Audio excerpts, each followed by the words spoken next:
Оор пресстин жаңылыктар түрмөгү эфирде мен Айназ Кадыров алып барам, саламатсыздарбы? Ихсан кооперативинин жетекчиси Акинай Бекмурзаева кайда? Жабырлануучулардын жактоочуларынын бул суроосу жоопсуз. 1-май райондук соттун чечими менен ал 8-ноябрга чейин камакта болот деген чечим чыккан. Бирок ал ортодо Бекмурзаева ооруканага которулганы боюнча маалымат желдей тараган. Эмненин негизинде ооруканага которулганы, кандай диагноз коюлганы жана азыр СИЗОдобу же ооруканадабы деген жактоочулардын суроосун тергөө жоопсуз калтырууну туура көргөндөй. Чындыгында акчадан жок же үйдөн жок калган жарандардын үмүтү ташка тийген айнектей сынып, аны чет өлкөгө тымызын узатып коюшкан жокпу деп жабырлануучулар суроону кабыргасына коюуда. Бирок алардын өтүнүчү да жоопсуз. Аны саздык кылгансып келишимдерге кол койгон Ихсандын Эрмат Абылкасымов, Улан Өсөров сынду жооптуу кызматкерлерге ушул күнгө чейин юридикалык баа бериле элек. Буга чейин жабырлануучулар башкы прокуратуранын алдына нааразылык акциясына чыккан. Анда кооперативге аудит жүргүзүлүүдө. Ал бүткөндөн кийин Эрмат Абылкасымов, Улан Өсөров сындууларга укуктук баа берилет дешкен. Бирок аудиттин бүткөнүнө жарым айдан ашып бара жатат. Айтылган сөз көмүскөдө көмүлүп калдыбы? Бул суроо менен Ички иштер министрлигине кайрылганыбызда бул багытта азырынча иш жүрө элек. Жакын арада башталат деген жооп алдык. Коммерциялык жана коммерциялык эмес турак жай кооперативтерин атайын көзөмөлгө алган мамлекеттик орган жок. Ошондуктан алар каалаганда иш жүргүзүп, миңдеген адамдар адал жол менен тапкан акчасын ала албай ара жолдо калган. Эми арыз жазылгандан кийин жабырлануучулардын өтүнүчү канааттандырылып, тийиштүү тарап ишке мамлекеттик деңгээлде көзөмөл жүргүзөт деген ойдобуз. Туубаса кулагы укпаган сүйлөбөгөн Азамат Казакбаев боюнча 1 жыл 7 айдан бери чубактын кунундай чубалып келе жаткан сот процессинин биринчи инстанциясы аягына чыкканы калды. Анткени соттук териштирүүлөр аяктады. Процесс 1-май райондук сотунун судьясы Убайдилла Сатимкуловдун төрагалыгы алдында өтүүдө. 1 жыл 7 айда мүмкүнчүлүгү чектелген жарандын иши каралып жатканда 4 жолу мамлекеттик айыптоочу алмашты. Ананда акыркы жолу ишке мамлекеттик айыптоочу деп бекитилген Тагаев отурумга экеле жолу катышып, тергөө тараптан дагы сот отурумдарында дагы күнөөсү толугу менен далилденбеген Азамат Казакбаевга 12,5 жыл сураганы юристтерди таң калтырды.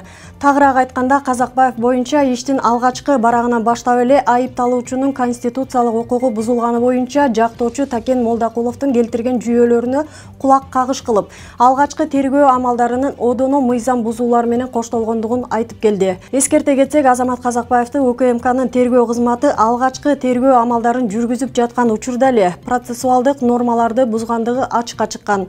Тагыраак айтканда, сурда котормочусу сурап, анын негизинде Бишкек шаарынын 1-май райондук сотунун чечими менен Туубаса майып мыйзамсыз камалган.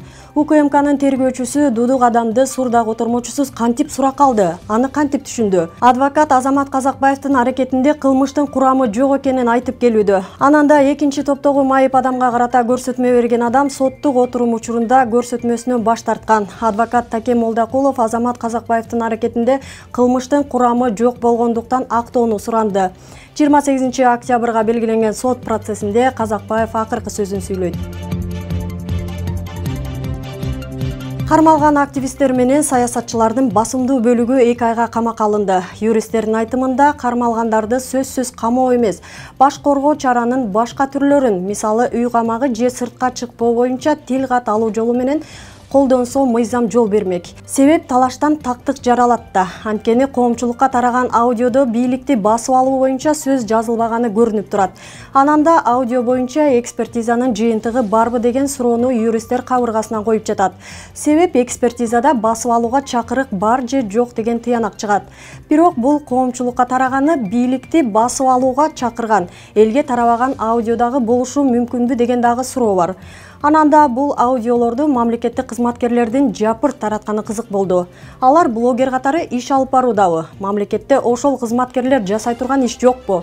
Эми буга убагы келгенде жооп болор же тарых өз баасын берер.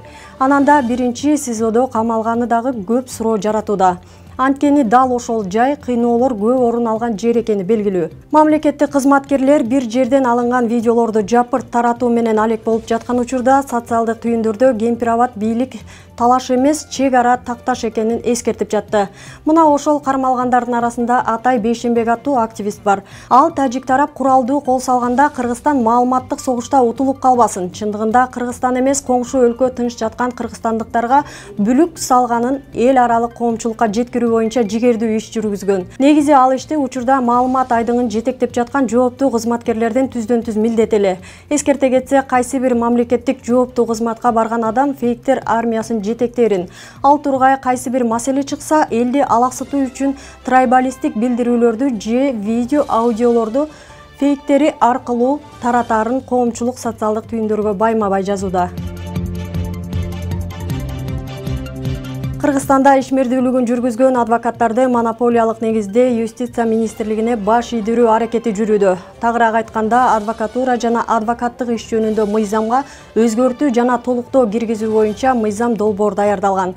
Жогорку кеңештин тармактык комитетинде Юстиция министрлиги сунуш кылган долбоор боюнча талкуу өттү.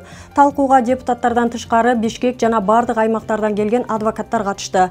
Бирок бул мыйзам долбоор боюнча кайчы пикирлер көп болду.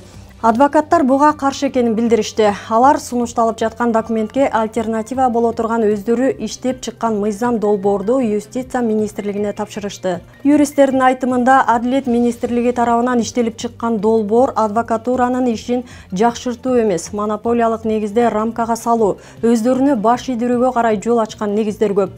Талкууда каршы пикирлер айтылып, адвокаттар ишти жакшыртуу үчүн өз сунуштарын беришти. Эми ал сунуштарды демилгечилер эске алар бекен. Белгилей кетсек, Фемида өкүлдөрү тарабынан бир бетке чыккан өкүмдөр жана чечимдер укук коргоо органдарындагы укук бузууларды көзгө сайып көрсөткөн. Жөнөкөй элдин укугун мыйзам негизинде дал ошол адвокаттар коргоп келет. Нурпресс чындыктын изи менен. Мына ушул Нурпресстин жаңылыктарын YouTube, Telegram, Instagram, Facebook'tan тааныша аласыздар. Саламатта туруңуздар.